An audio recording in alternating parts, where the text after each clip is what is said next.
conheci. Deixa eu só tirar fora aqui, para não te atrapalhar. Então, queridos amigos, amados irmãos, encarnados e desencarnados, boa tarde.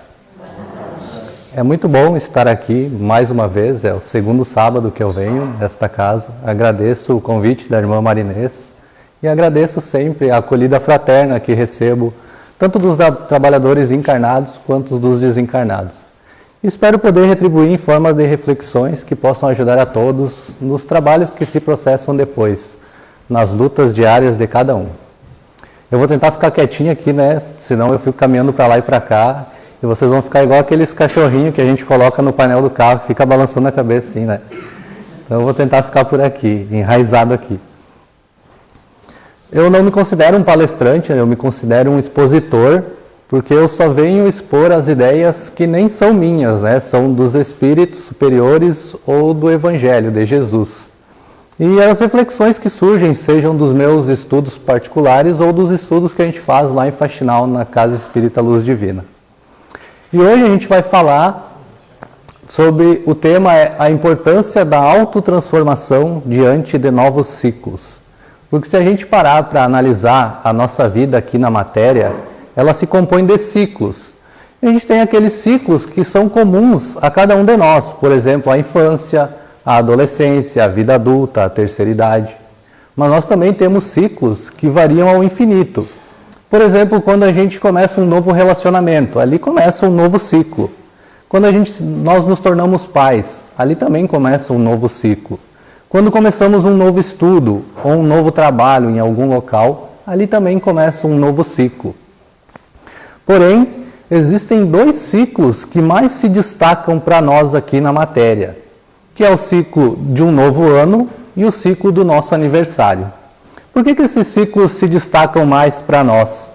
Porque é justamente nesses dois ciclos que a gente para e faz uma análise do ciclo que encerrou, de tudo aquilo que foi realizado, e a gente planeja um novo ciclo.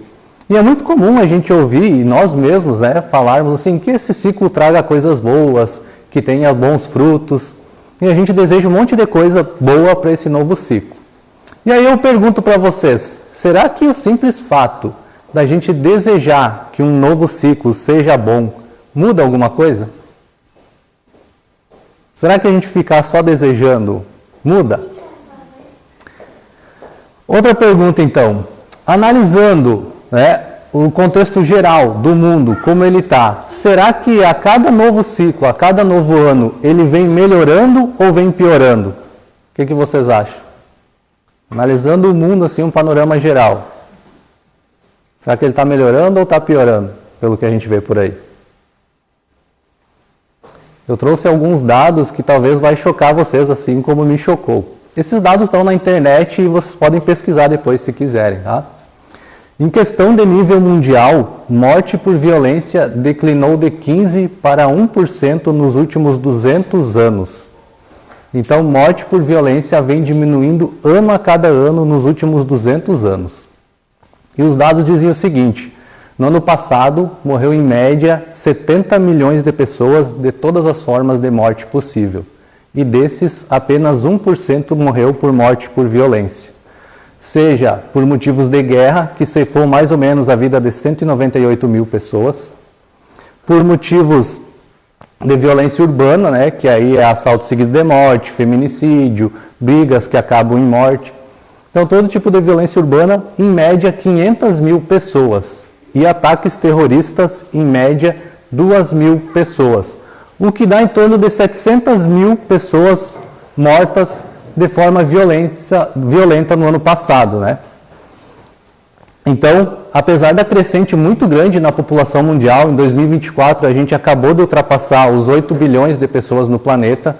Há um século atrás, em 1920, por aí, a gente tinha em torno de 1,2 bilhões de pessoas no planeta. Então, são 6 vezes mais, quase 7 vezes mais de pessoas no planeta. E apesar dessa crescente tão grande, as mortes por violência vêm diminuindo ano a cada ano. Ou seja, a morte de uma pessoa provocada por outra pessoa vem diminuindo ano a cada ano. No entanto, no ano passado, nós tivemos 1 milhão de suicídios e 25 milhões de tentativas. Então a morte de um ser humano provocado por ele mesmo vem aumentando ano a cada ano, ao ponto de que a gente vive hoje uma pandemia de depressão e de suicídio.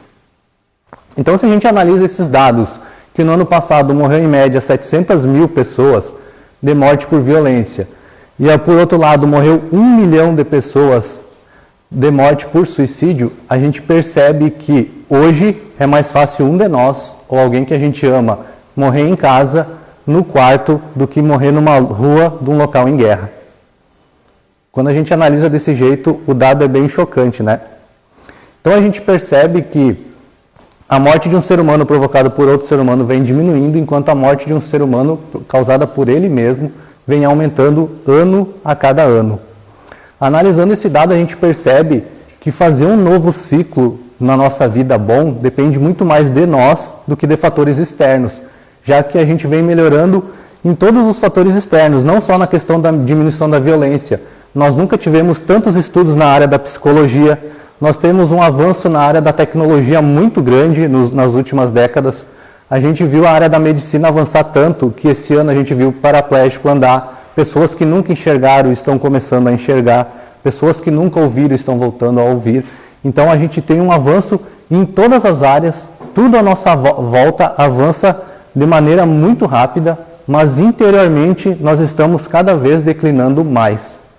É interessante, né, porque lá em 1953, antes disso, na verdade, isso foi publicado, o Livro dos Espíritos, Kardec pergunta aos Espíritos na questão 387, por que pelo menos do ponto de vista moral, parece que a humanidade retrocede em vez de avançar? E os Espíritos respondem exatamente o que a gente está vendo. Eles dizem, engana-te, porque se observares bem, a humanidade sempre avança. Então, quando a gente pega essa resposta dos Espíritos e compara com esses dados, a gente vê que realmente a humanidade sempre avança. Tem um psicólogo norte-americano chamado Steven Pinker, que ele escreveu um livro chamado Os Anjos Bons da Nossa Natureza. E ele prova nesse livro, por metodologia científica, que a humanidade nunca teve num momento tão bom. Não só nessa questão que as coisas vêm melhorando, mas também costumes bárbaros, como escravidão, né, morte por duelos ou em defesa da honra, vem diminuindo, né? Os direitos das mulheres a gente está aumentando muito, né? Vem aumentando muito no último século, então tudo melhora de forma muito rápida. Esse é o primeiro ponto que a gente deve analisar, né? Que depende muito mais de nós do que de fatores externos. Mas é comum, né? E é normal a gente desejar um novo ciclo, né? Fazer todas essas análises diante do novo ciclo. Por que é bom fazer isso? Porque nos dá esperança, né? Nos renova a força para esse novo ciclo que está começando. No entanto, se a gente faz um teste de raporte psicológico, a gente descobre que a esperança ela gera muito menos efeito prático do que outros sentimentos e pensamentos que geram, por exemplo, desejo, vontade e a própria confiança. Porque a esperança é aquele pensamento ou sentimento de que tudo vai dar certo, independentemente da minha vontade, e tudo vai se resolver. Já o desejo e a vontade faz com que a gente busque, que a gente tome uma atitude e vá atrás. Então a gente vai usar esses dois fatores. Primeiro, que depende muito mais de nós do que de fatores externos, para a gente fazer um novo ciclo bom. E o segundo, que não basta desejar ter esperança, né? Eu preciso tomar uma atitude e ir atrás. A gente vai falar disso no contexto do Evangelho.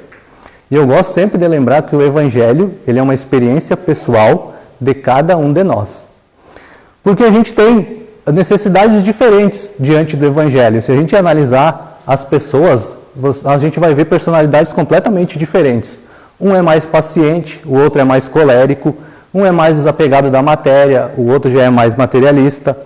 Então, a gente tem virtudes e defeitos que variam ao infinito, né? Então, a gente percebe isso até analisando gêmeos univitelinos, né? Que nasceram juntos, são criados pela mesma família, têm acesso ao mesmo nível de educação, ao mesmo nível de cultura, e a gente observa comportamentos totalmente diferentes, personalidades totalmente diferentes, né?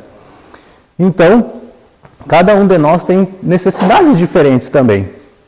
E quando a gente lê o Evangelho, assim como a gente lê qualquer outro livro, é comum a gente perceber partes que a gente não percebe numa outra vez. Eu vou dar um exemplo para vocês.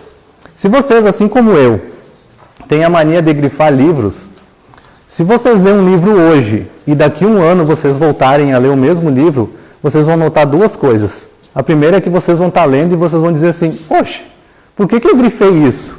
Aí vocês continuam lendo e dizem assim, ué, e por que eu não grifei isso aqui? Por que é diferente a mesma leitura do mesmo livro? Porque nós tivemos experiências diferentes, acesso a conhecimentos diferentes, que nos modificaram e a gente tem uma leitura diferente do mesmo livro, né? Um entendimento diferente da mesma leitura. Isso acontece também muito com o Evangelho. Cada vez que a gente se dedica a estudar o Evangelho, a gente colhe dali lições que vão nos ajudar naquele momento da nossa vida. O próprio André Luiz, né, lá em nosso lar, quando ele está conversando nas câmaras de retificação com a enfermeira Narcisa, ele diz assim, nossa, agora a vida está muito mais colorida, eu vejo tudo com muito mais alegria, antes tudo parecia meio cinzento, né? E ela diz que isso é por causa da postura dele diante de Jesus e diante do Evangelho. E ela diz a seguinte frase para ele, quando nós nos envolvemos apenas em cálculos e raciocínios, o Evangelho não passa de um depositório de lições comuns. No entanto, quando se lhe despertam os sentimentos superiores, as lições do Evangelho crescem para nós. Ou seja, quanto mais a gente se dedica ao estudo do Evangelho, mais nós extraímos dele lições para a nossa vida, que vão nos ajudar sempre. Lembrando que não importa o nível de entendimento que a gente tenha, o que importa é que a gente viva aquilo que a gente compreende. É por isso que lá em Deuteronômio, quando fala sobre Jesus, diz assim, e ele foi o verbo que se fez carne e habitou entre nós. Já pararam para pensar o que quer dizer o verbo que se fez carne? O verbo, então, palavras, letras, que se fez carne, que encarnou. Significa dizer que entre o que Jesus falava e entre o que Jesus fazia, não tinha diferença nenhuma. É mais ou menos o seguinte, eu estou aqui hoje dando palestra, aí eu estou falando de amar o próximo, paciência, caridade, aí amanhã ou depois vocês me encontram na rua e eu estou discutindo no trânsito, furando fila do mercado ou do banco, né, brigando com alguém. Aí vocês vão dizer assim, o cara ontem fazendo palestra falando do bem e hoje praticando o mal, né? Não tem coerência nenhuma, né? Essa é a postura que a gente não deve ter. O que a gente entende do Evangelho deve ser traduzido numa vivência diária. Lembrando sempre que não importa o nível de entendimento que a gente tenha, a nossa crença, a nossa sexualidade, a nossa classe social, todos nós estamos no sopé de uma montanha que vai nos levar ao pico de um Pai amoroso que nos espera de braços abertos.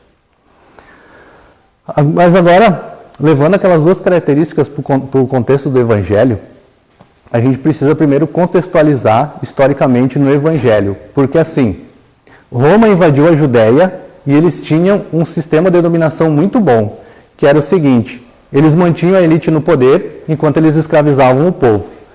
Eles faziam assim, por exemplo, Sinédrio, vamos pegar o Sinédrio aqui. Herodes, você continua como um rei, né? Pilatos continua ali como um juiz. Os sacerdotes ficam aqui como os doutores da lei, enquanto a gente cuida do povo.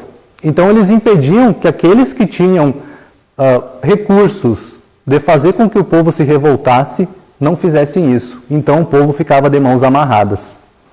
Sendo que era um local muito pobre, boa parte da Judéia era desértico, né? Então tinha muitos problemas nutricionais. As pessoas tinham problemas congênitos porque se relacionavam com parentes de primeiro e segundo grau e não eram a culpa deles, não tinha instrução nenhuma. Eles tinham muitos problemas na questão também, por exemplo, quebrava uma perna, um braço, calcificava errado, então gerava amputações, né, muitas vezes. Problemas que para nós não são nada, para eles geravam problemas muito grandes. Então, era um local onde tinha muitos necessitados, pessoas com muitos problemas. Onde quer que Jesus ia, havia alguém pedindo cura, pedindo uma mudança, pedindo uma vida melhor. Aí a gente se pergunta assim, muita gente queria uma cura, por que só alguns receberam? Num primeiro olhar, parece que Jesus beneficiou alguns, não é?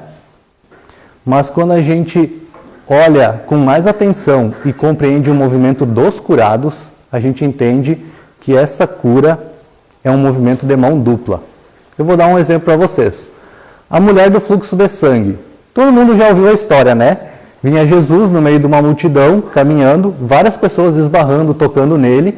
e vem uma mulher desesperada para cruzar a multidão e tocar as vestes de Jesus, porque ela tinha muita fé de ser curada. Aí a gente para analisar essa cena. Num local onde havia muitos necessitados de todas as formas possíveis, e havia várias pessoas tocando e esbarrando em Jesus, por que só essa mulher foi curada? Lembra lá do teste de raporte psicológico? Ela não tinha apenas esperança, ela tinha desejo e vontade, né? E é interessante a gente falar disso, né? Porque sempre quando alguém, antes de curar alguém, Jesus perguntava, tens fé? Ou ele exaltava a fé da pessoa, né? Ele dizia, a tua fé te curou. Isso quando não era uma outra pessoa, a fé de outra pessoa que intercedia por aquela pessoa, né? Como, por exemplo, aqueles amigos que trouxeram, né? O amigo deles numa maca, ou o próprio romano lá que pediu a cura do servo dele, né? E é interessante analisar nisso porque a palavra fé, ela tem origem da palavra grega physis, e physis no grego significa confiar. Então esse é o primeiro passo, né? Jesus sempre perguntava se as pessoas tinham confiança, se elas confiavam. Não só nele, não só a fé nele, mas em si mesmas também. Então, quando a gente analisa dessa forma, a gente percebe que a cura, ela sempre acontece num movimento de mão dupla, né? Nunca dependia apenas de Jesus. E espíritas que nós somos, nós entendemos que muitas vezes a nossa doença é a nossa própria cura. Porque, no fundo, a gente sabe que a gente não presta. Quer ver como a gente sabe que a gente não presta? Porque a gente diz assim, ó, eu conheço gente que se tivesse dinheiro, vixe Maria. Eu conheço gente que se tivesse poder, aí a gente vai começar um trabalho, né, ou um estudo num lugar assim, tem aquela pessoa que é mandona, né, manda em todo mundo e é muito colérica, né, e briga por qualquer coisa, e a gente pensa assim, esse aí se fosse chefe, meu Deus, não parava ninguém aqui. A gente não diz isso? A gente não compreende que essa gente inclui a gente também. Tanto é que quando a gente está muito irritado, quando alguém faz algo pra gente está muito irritado e sem poder se vingar, o que a gente diz? Deus não dá asas a cobras. É a gente reconhecendo que a nossa alma ainda rasteja e está louca para dar o bote em alguém. Que cobra já é um bicho terrível, né? Imagina se voasse. Tava a gente caminhando na rua e passava uma voando, já pensou? Então a gente compreende que muitas vezes a nossa doença é a nossa própria cura. As nossas limitações muitas vezes são a nossa própria cura. É cuidado de Deus para conosco. Os Espíritos nos dizem que o amor aqui na Terra que mais se aproxima do amor de Deus é o amor de uma mãe por um filho. Nem chega perto, né? Nem se compara, mas é o que mais chega perto, né? O amor da mãe por um filho. A mãe, quando ela está cozinhando e ela tem um filho pequeno, ela coloca ele no cercadinho, né? Na minha época chamavam de chiqueirinho, né? Já evoluiu um pouco, né? Porque comparava a gente com um leitão, né? Mas a mãe, quando está cozinhando, coloca o filho no cercadinho, né? E o filho chora, porque ele quer liberdade. Mas ele não entende que ali ele está protegido do fogo do fogão, da água quente, das bactérias do chão, da tomada elétrica. Um dia, aquela criança vai entender que aquela privação era amor, era cuidado. Um dia nós vamos entender que as nossas privações eram amor, era cuidado de Deus. É só a gente pensar assim, ó, o que eu faria se eu tivesse a conta bancária que eu quisesse? Se eu tivesse o corpo, a aparência que eu quisesse? Se eu tivesse a fama, o prestígio que eu quisesse? Será que eu viveria uma vida digna do Cristo? Eu estaria desenvolvendo vícios, más tendências, paixões que levariam às vezes séculos para nos trazer de volta ao equilíbrio.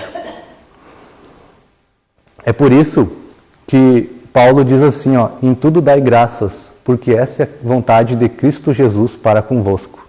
A gente se pergunta assim, mas até na desgraça? Parece sem graça, né? Isso que Paulo propõe, né? Mas o que é a desgraça, se não uma graça não percebida? Quando eu era adolescente, e meu pai, ele viajava, né, por causa do trabalho dele, e na entrada da cidade, lá em Faxinal, tem um CTG, e tinha uma festa no CTG. E aí eu e uns amigos íamos ir nessa festa, né, e eu falei assim, vamos de carro, né? O pai não está em casa, mas eu pego e eu dirijo, né? Eu sabia dirigir. Aí a gente foi pegar o carro ele não ligou por nada. E eu fiquei possesso, né? Eu falei, quando eu preciso, nunca funcionam as coisas, né? E eu saí muito bravo. A gente andou 4 quadras e na avenida da cidade estava a polícia fazendo uma blitz. Aí vocês imaginam se o carro tivesse pegado, né? E eu tivesse ido. A polícia tinha pegado nós e depois meu pai tinha me tirado o couro. Então, o que eu imputei como uma desgraça lá atrás, eu vi que foi uma bênção lá na frente.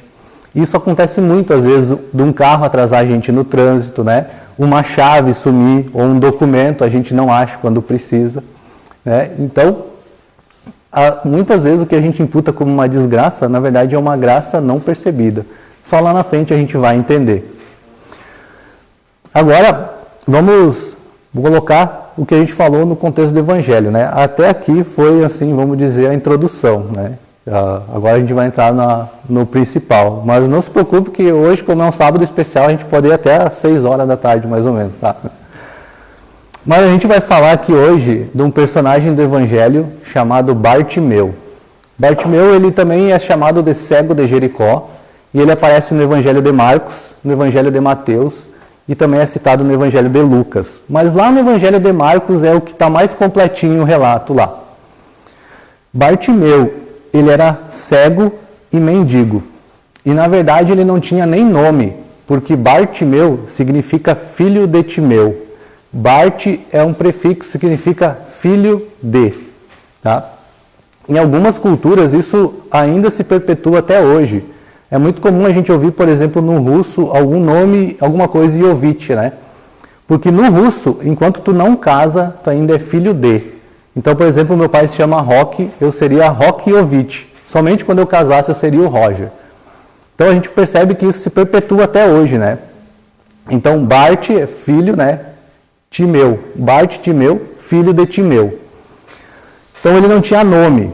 Ele era cego, mendigo, ele não tinha amigos, não tinha família e ele não tinha casa. Ele era invisível socialmente. A invisibilidade social é um conceito bem moderno, né? Ali pela década de 70, mais ou menos, que surgiu essa questão da invisibilidade social.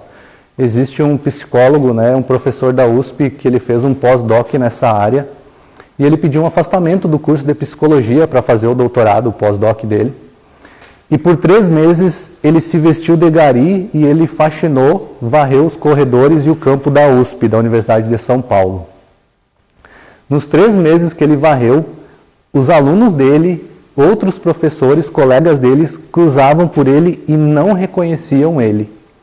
Ele era solenemente ignorado por todos por estar com uma vassoura e varrendo o chão.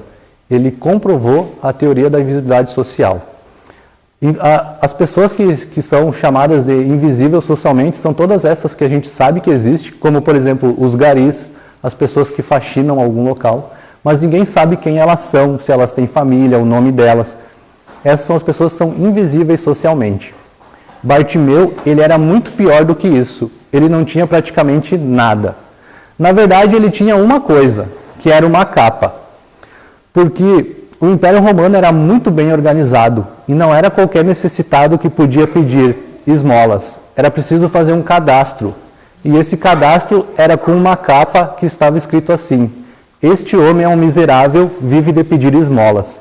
Somente quem tinha essa capa podia pedir. É bom a gente entender isso, para a gente entender o movimento de Bartimeu diante de Jesus com essa capa. Bartimeu ele ficava na cidade de Jericó, em frente a um tanque, onde diziam que um anjo moveria as águas e daria cura a alguém. Então ele passou a vida inteira com esperança de ser curado, mas nunca buscando, nunca indo atrás.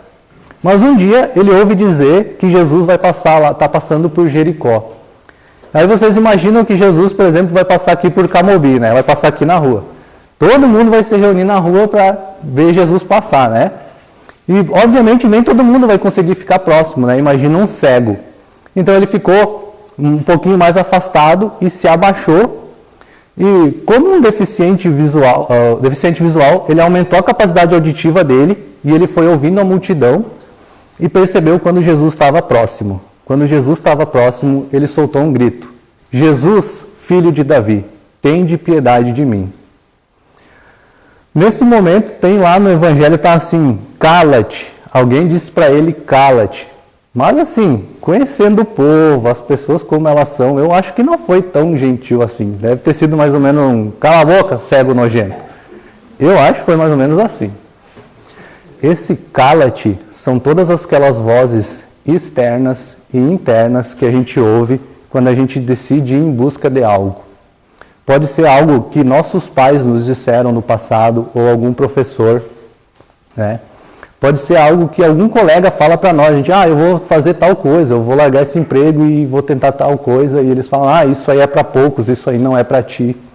Então nós temos muitas vozes externas e internas que tentam nos manter na paralisia, no local que a gente está. E a vida, assim, ela não é uma receita, porque existem muitas pessoas que escolheram a carreira delas com 18 anos e foram muito felizes. Mas tem pessoas que com 30 anos decidiram largar e tentar outra coisa. Eu conheço pessoas que eram concursadas, largaram o concurso para empreender e hoje são muito mais felizes.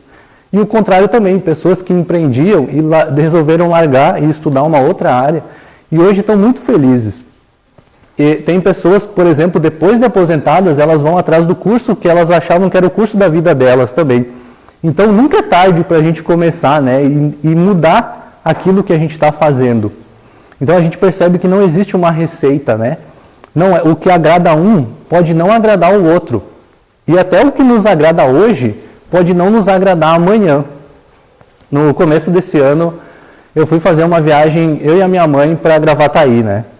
E aí a gente estava indo, e geralmente eu não tomo café, né? Eu não como de manhã, e já passava do meio-dia e eu estava com muita fome, né?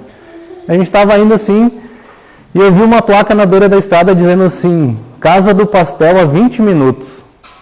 Eu nunca entendi essas placas, né? Como é que eles sabem a velocidade que eu estou indo? E se eu estiver a pé? Aí a gente parou, né, na Casa do Pastel, e aí imagina eu com muita fome pedir o primeiro pastel, né? E aí o primeiro pastel sempre é muito saboroso, né? Aí eu comi o pastel e pensei, nossa senhora, eu vou comer esse pastel a vida toda, né? Vai ser pastel no café, no almoço, na janta, né? Todo dia. E aí eu cometi o erro de pedir o segundo pastel. E o segundo pastel, ele nunca tem o mesmo gosto do primeiro. E aí eu me perguntei assim, será que o pessoal errou na mão na cozinha, né? Por que esse pastel não está tão bom quanto o outro? E aí eu cometi o pior erro, eu pedi o terceiro pastel. E aí depois eu tive que correr para o banheiro. Ou seja, o pastel que me alegrou alguns minutos atrás foi o mesmo motivo da minha infelicidade um pouco depois. Então a gente percebe que o que nos agrada agora pode não nos agradar daqui a um tempo. Então, não existe uma receita de bolo, a gente pode mudar a qualquer momento e a gente tem que se permitir essas mudanças. Mas o Bartimeu, pela primeira vez, ele decidiu não ouvir essas vozes internas e externas. E ele reuniu o quê? Desejo e vontade. E ele deu um grito ainda mais forte. Dessa vez ele gritou mesmo, a plenos pulmões: Jesus, filho de Davi, tende piedade de mim. Nesse momento, Jesus para. Aí a gente está lendo o Evangelho e a gente se pergunta assim, por que Jesus não parou no primeiro grito, só no segundo? Porque o primeiro grito é aquele grito da vítima. Todo mundo conhece uma pessoa assim, né? A pessoa chega e te fala um problema, está acontecendo isso, isso e aquilo. E aí tu diz assim, e por que tu não faz isso? Ela, não, mas aí vai acontecer isso. Aí tu oferece uma solução, a pessoa te dá 2 problemas. Tu oferece mais uma solução, ela vem com 3 problemas, né? É a pessoa que gosta de estar na posição da vítima, né? Então, o primeiro grito de Bartimeu foi isso, o grito da vítima. O segundo não, eu quero uma mudança, eu estou aqui, me enxerga. Essa é a postura que a gente deve ter diante de novos ciclos, de realmente querer uma mudança. Aí, Jesus diz assim, traga um homem. Não está lá no Evangelho, mas eu acho que o mesmo cara que disse Cade deve ter dito, conseguiu, miserável, vai lá. Nesse momento, Bartimeu ele se levanta e ele solta a capa. Aí vocês pensam comigo. A capa era a única coisa que permitia a ele se manter, já que ele não tinha família, amigos e nem trabalho. E num local cheio de necessitados, cheio de pessoas com vários tipos de necessidades, quando ele solta essa capa, será que ele poderia voltar atrás? Ele acharia essa capa de novo? Com certeza não. Com certeza alguém ia juntar e ele nunca mais ia achar ela. Quantos de nós queremos uma mudança, queremos um ciclo novo, mas não estamos dispostos a largar a vida miserável que a gente tem? Quanto de nós sabemos o que a gente faz e nos prejudica e a gente continua fazendo? Quantos de nós queremos deixar os vícios, as más tendências, as más inclinações, para que Deus e Jesus façam uma mudança significativa na nossa vida? Porque o maior engano do ponto de vista doutrinário do dia de hoje é achar que a gente sofre pelo que nós fizemos no passado. É karma, né? A pessoa está passando por uma coisa e a gente diz assim, é karma. Tem muitos espíritas que dizem isso. E não é verdade. A maior causa dos nossos sofrimentos nos dias de hoje não é o que a gente fez no passado. É o que a gente ainda continua a fazer. A gente continua ouvindo pessoas que a gente não deveria ouvir. A gente continua frequentando lugares que a gente não deveria frequentar. E até o que a gente deixa de fazer. A gente deixa de estudar o Evangelho, deixa de tomar água fluidificada, de fazer uma oração, e a gente deixa de vir na casa espírita. Então tudo isso que a gente faz e deixa de fazer impactam esses novos ciclos que a gente tanto deseja uma mudança. E aí, Bartimeu vai até Jesus, e Jesus diz uma coisa que ao primeiro olhar pode parecer estranho, né? E Jesus diz assim para ele, o que você quer? A gente pensa assim, um cego se aproxima de Jesus e Jesus pergunta o que ele quer? Se fosse hoje em dia que a gente tem redes sociais, eu acho que a gente ia postar mais ou menos assim, hashtag tá na cara, Jesus. Mas por que Jesus faz essa pergunta? Porque muitos de nós, quando estamos diante de Jesus, não sabemos o que pedir. Eu cursei Educação Física aqui na FSM, né? E um dia estava chovendo e eu e um colega fomos para a parada pegar o ônibus. E a gente correu e perdeu o ônibus. E quando a gente perde o ônibus, o pior não é perder o ônibus, o pior é as pessoas que ficam na parada, né? Porque elas ficam com aquele sorrisinho sarcástico, né? Otário, perdeu o ônibus, né? E tu fica irritado e envergonhado, esperando que passe uns minutos ou outra coisa aconteça, né? E esqueçam de ti. E aconteceu isso com nós. E aí meu colega disse assim, liga não, Roger, tudo isso um dia vai mudar. Eu falei para ele, cara, a gente está usando para isso, né? Ele falou, não é isso não, eu vou ganhar na Mega Sena. Eu pensei, vai comprar um carro, né? Ele disse assim, sabe o que vai acontecer nesse dia? Eu falei, não, o quê? Ele disse assim, vai ter um ônibus aqui só para mim. Aí vocês pensam comigo, a pessoa ganha na Mega Sena, em vez de ela pensar no melhor para ela ainda pensa em humilhar os outros. Porque um carro seria muito fácil, né? Imagina a pessoa comprar um ônibus, ela teria que tirar a CNH para o ônibus, a manutenção, uma garagem para guardar o ônibus. Então, em vez de ela pensar o melhor para ela pensa em humilhar os outros. Tem muitas pessoas que estão diante de Jesus, não sabem o que pedir. Mas, de fato, Bartimeu ele pede para curar a visão. Mas eu gostaria de chamar atenção para isso. Porque se a gente analisar bem, a cura da visão não resolveria a vida dele. Ele continuaria mendigo, sem trabalho, sem família, sem emprego. Por que ele pediu para Jesus curar a visão dele? Porque curar a visão só Jesus poderia fazer. O resto, tudo ele mesmo poderia fazer. Ele pediu autonomia para fazer a vida dele acontecer. Quantas pessoas querem um milagre completo? A pessoa chega na casa espírita, ela diz, eu devo ter um caminhão de obsessor, bota o meu nome aí na mediúnica, né? E aí a gente passa uma série de recomendações, fazer prece de manhã, de noite, no mínimo 2 vezes por dia, manter bons pensamentos, tomar água fluidificada, voltar para tomar o passe. Vocês acham que as pessoas fazem? Não, as pessoas querem um milagre completo. Logo que deu as enchentes de 2024, a gente se reuniu na casa de uma irmã minha, da minha irmã mais velha, e a gente estava tomando café, né? E eu falei bem assim, vocês sabiam que café emagrece? E elas falaram, eu tenho 2 irmãs, elas bem assim, sério? Mas como? A gente toma sem açúcar, né? Quantas vezes por dia? E eu falei assim, não tomar café, capinar. Capinar café emagrece. porque as pessoas elas querem ser emagrecidas, elas não querem emagrecer, porque emagrecer dá trabalho. A maioria das pessoas não querem trabalho, elas querem um milagre completo. É igual, um exemplo muito bom é a ressuscitação de Lázaro, né? Chamam Jesus, né, que Lázaro estava mal, Jesus ele leva 4 dias para ir até o local. Eu acho que aí já é a primeira lição, né, que a gente tem que entender que é no tempo dele, não no nosso. Aí quando ele chega lá, depois de 4 dias, e Maria diz para ele, né, ó, é muito tarde, já faz 4 dias, já está com um cheiro, né? E Jesus diz para ela, se creres, verá a glória de Deus. E Jesus diz 3 coisas. Tirem a pedra, Lázaro, levanta-te, desatem os nós e deixem que ele vá. Porque naquela época não tinha caixão e não tinha cemitério. Então eles enrolavam os mortos em panos, né, amarravam, colocavam em cavernas e colocavam uma pedra na frente por causa do cheiro da decomposição cadavérica. Então Jesus diz essas 3 coisas. Eu imagino esse pessoal que quer um milagre completo assistindo essa cena, né? Eles iam cutucar um e o outro e dizer assim, vice? Vou dizer, ué, o quê? Nem tirou a pedra, nem desatou os nós. Porque as pessoas acham que Jesus vai chegar e dizer assim, pedra, sai, e a pedra vai flutuar e sair, né? Ou vai virar pó. Lázaro, levanta-te, né? Vai estalar os dedos e os nós vão sair. Se a gente olhar bem, quando a gente estuda o Evangelho, a gente percebe que até o que Jesus não fala e o que Jesus não faz, ele quer nos ensinar algo.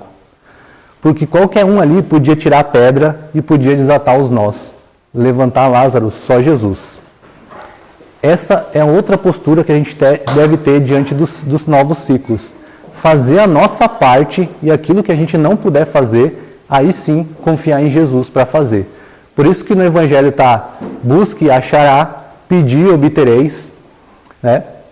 Eu até brinco que algumas pessoas pegam o Evangelho e elas lêem lá, né? Faça a tua parte que o céu te ajudará. Daí ela não gosta que leia, ela inverte o Evangelho assim, e ela lê assim, o céu vai fazer a minha parte e quando fizer eu só vou ajudar. Não é assim. Sempre o nosso movimento vem primeiro. Por isso que é pedi e obtereis. Buscai e achareis. Sempre, Jesus deixa muito claro que sempre o movimento inicial é nosso. Depois ele faz a parte dele. E aí o texto termina dizendo assim, e ele passou a seguir Jesus. Ou seja, Bartimeu, ele sai da posição de quem está pedindo para ser um discípulo, para seguir Jesus. Emmanuel, ele nos diz que diante de Jesus, diante do Evangelho, existem 5 tipos de pessoas. Os adversários, os indiferentes, a multidão, os discípulos e os apóstolos. E ele ainda nos diz que a grande virada está entre a multidão e os discípulos. Porque os adversários são aqueles que estão sempre criticando o Evangelho, né? Geralmente algum ateu. Os indiferentes são aqueles que não estão nem aí, tem aos montes por aí. Multidão é a maioria, né? Que só acompanha de longe, com olhos curiosos, não se dedicam a realmente ter Jesus como um modelo e guia. Então a grande diferença está entre sair da multidão e ser um discípulo. Esse é o movimento que Bartimeu faz. Esse é o movimento que nós devemos fazer. Tá? Porque assim, o próprio salmista Davi, né, ele diz assim, todos os dias se renova o amor de Deus, porque todos os dias se renova a nossa iniquidade. Ou seja, a parte dele já está dada, falta nós fazermos a nossa. Por isso que é importante nesses novos ciclos, nós fazermos esses movimentos, né, tomar essa atitude de fazer a nossa parte. A gente percebe que estudando o Evangelho, como a gente falou no começo, a gente extrai lições grandiosíssimas.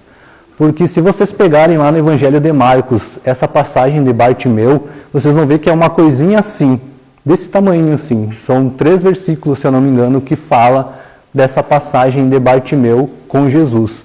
E vocês veem que a gente passou aqui a exposição inteira falando dessa única passagem e extraímos lições valiosíssimas para aplicar na nossa vida, no nosso dia a dia. Então, que a gente tenha essa postura, né, de estudar com afinco e fazer a nossa parte, lembrando que Jesus disse, né, com a medida que medirdes, sereis medido, Ou seja, o quanto a gente se dedica e aplica em algo é o quanto a gente vai receber de volta. Então, que a gente possa fazer essas mudanças diante desses novos ciclos. No começo eu falei daquela questão, né, questão 387 do Livro dos Espíritos, quando Kardec pergunta, né, por que pelo menos do ponto de vista moral, parece que a humanidade retrocede em vez de avançar? E eles respondem, engana-te, por se observares bem, a humanidade sempre avança. Mas essa pergunta tem uma segunda parte, né?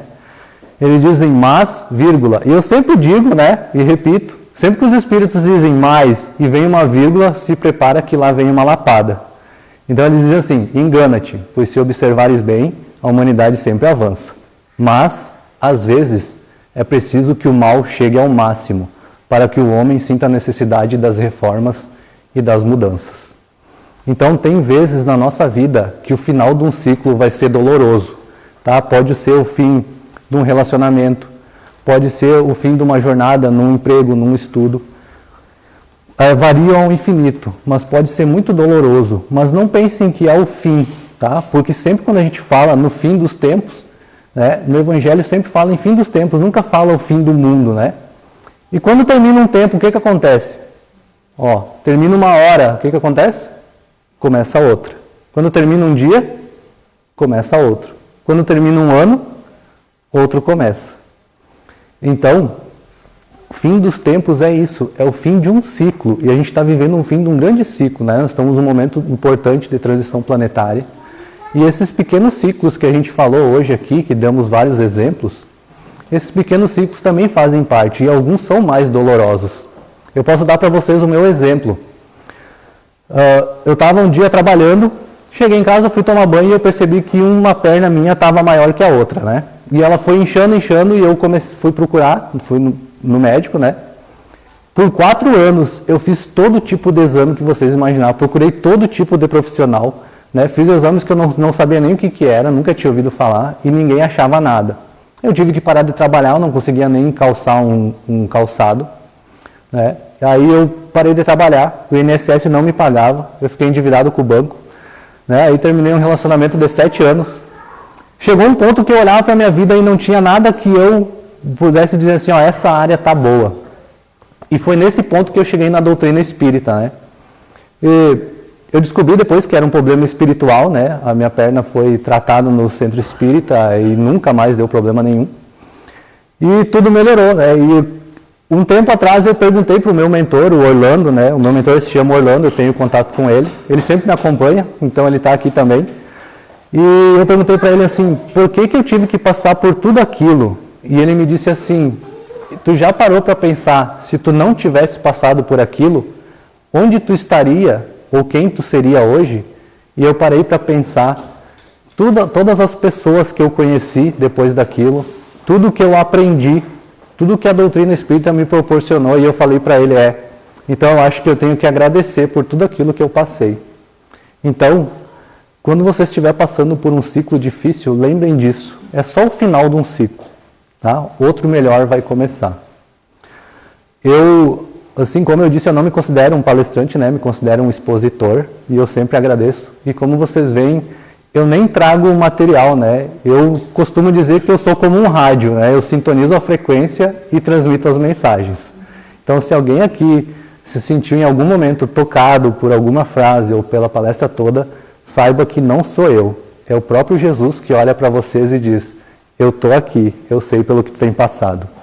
Então, muito obrigado a todos por terem me ouvido, muita luz e muita paz.